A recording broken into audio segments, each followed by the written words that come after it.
You're listening to the REITE Club podcast, where the focus is all about helping you grow your real estate investment portfolio and live the life you want to live. Come grow with us and join our community at thereiteclub.com. And now your hosts, Sarah Larby and Alfonso Salemi. Yeah, so I got started in real estate investing in 2018. I'll keep it short and concise, but picked up the book Rich Dad Poor Dad like a lot of newer investors. One of my buddies recommended it over to me. And prior to that, I was trying to invest in stocks, lost money. I just knew that I didn't want to stay in corporate forever, but didn't know my means out. So when I read Rich Dad Poor Dad, that was really kind of a light bulb in my head. And I was like, okay, maybe I should start investing in real estate. But I knew almost nothing about it because it's more of a mindset book than anything. So I went on YouTube, watched a couple of videos and thought this should be simple enough. Because like a lot of the time strategies sound easier to do than they are actually executed.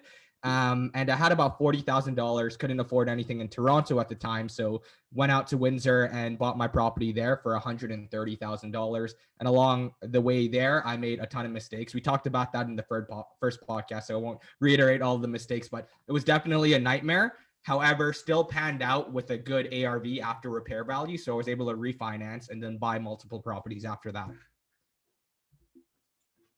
Excellent. That's a great way to get started. I mean, $40,000 as well. The market was very different. Windsor now, 40K. I'm not sure if you could. Could you buy a place with 40K down now, unless it's your first? Buy half a place.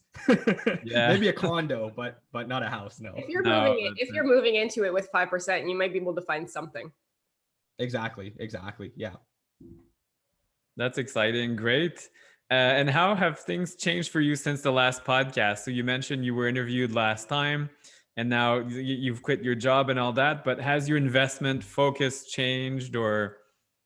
Yeah, no, definitely a lot has changed from the last podcast. So I think last time we were chatting, I was talking about getting into joint ventureships. I had probably like a couple under my belt. Following that podcast, thank you guys. You gave me some good clout. So had a ton of more people reach out.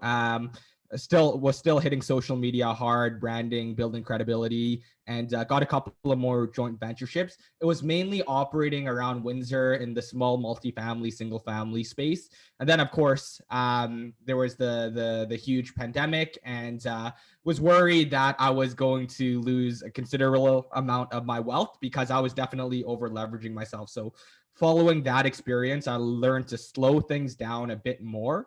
And then grow at a more sustainable pace. And at the same time, joint ventureships, I realized they're amazing, but it's definitely when you don't have the right systems in place. And at that time, I was definitely struggling with systems because I grew my portfolio relatively quick without having the ability to look in hindsight and patch up any small systems or mistakes that I had along the way.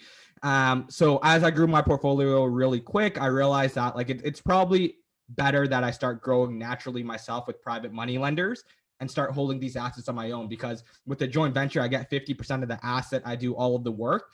And to get to the same size as if I was just to own things myself, I have to do double the amount of work if I don't have the right systems in place. So that's something that I've been definitely toying around with more. So when I'm doing more recent acquisitions, I try to do it myself with private money. As opposed to joint ventureships. Not that I'm totally against that or anything, but I just need to wait for the right partner, right? Like a truly passive partner. On top of that, I was featured on the Toronto Life article, and that came with a lot of hate and fame. So that was a weird experience. What happened there, funny enough, is that article was supposed to be published before the pandemic happened. But then the pandemic happened and they said they're going to shelve it. And then just randomly out of the blue, they called me like 2-3 days in advance and like, hey, we're going to put it out. And a lot of key information was missing there. They couldn't put everything out there. So I was getting a lot of hate from people. They were just like, oh, he owns 1% of every asset that he mentioned in the article. And then of course, like landlord hate groups, so on and so forth. So that was an interesting experience, but any publicity is good publicity. A lot of the followers who were inspired by it sticked with me along the journey. So that definitely helped grow my credibility, branding, following. And that translated into starting different things as well. So the Rise Network group, which is the real estate community that I have founded and host around Toronto, that has grown as a direct result of that Toronto Life notoriety, that big article. And then the podcast that I also host as well has also grown as a result of that. In terms of Austin, hang on. I got to stop you because you're saying like so much good, valuable stuff, and I want to dig into it a little bit. So, I do want to talk about over leveraging because I think that's going to be something that's going to be important for us to have a good pulse on. But before that, I do want to say congrats on the article. And I do want to point out, unfortunately, it is pretty crazy. And I've had a similar situation as you when the Toronto Star published, my story on the front page. And I got so much hate for owning more than one property. I shouldn't be owning, more than one properties. I'm a slumlord. I'm this, I'm that. There's just a lot, and it's kind of funny because they warned me, and ironically enough, I actually did not have Facebook back then. I didn't have Instagram back then. I really just had LinkedIn. So the hate came from, I think it was like the Reddit stuff and like all of that stuff.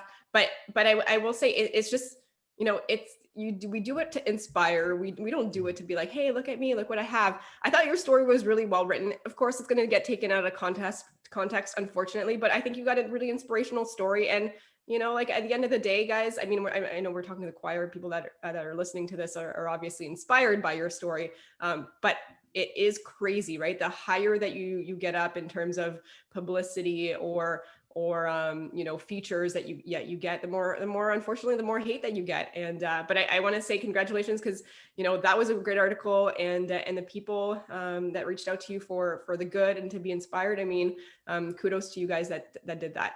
But I do want to take a step back because like you say so many good things, and I'm like, oh, I want to ask you more about this. Okay, so let's talk about leveraging, because I think it is going to be in the next 2, 3, 4 years, I don't know when, there's going to be a bit of a wake up call for investors. I don't know what it's going to look like. I don't know what's going to happen, but it is going to be important that you can ride the ups and you can ride the downs, whatever they look like. They might not be that bad, or they could be bad.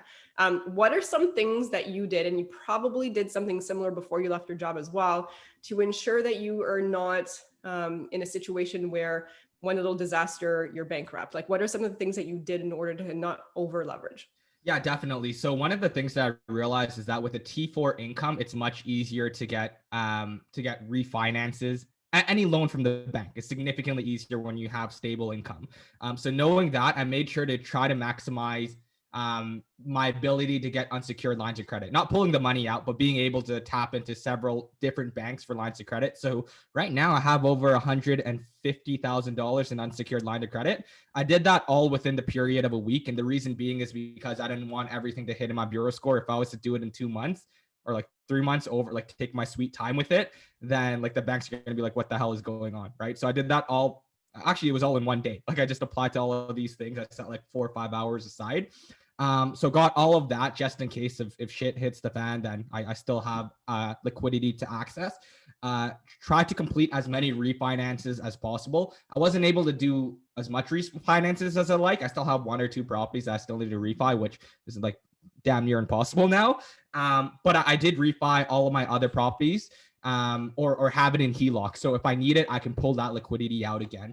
Those are the main things that I did. And I also made sure that I had at least minimum 6 figures in cash reserves, which is a lot for a lot of people, because people say you usually need 6 to 8 months in emergency funds. But when you're dealing with real estate assets, and again, like if something happens with the roof, furnace, that's like a couple thousand out of your pocket. If a tenant stops paying rent, which was a huge fear of mine during COVID when the pandemic first hit. And I was like, this would drive me bankrupt, right? So I made sure that I had at least 6 figures in liquidity, like actual cash. And for a lot of investors, it's hard to hold that money because you're like, oh, it's like depreciating over time. It's cash, right? It's not making me any return.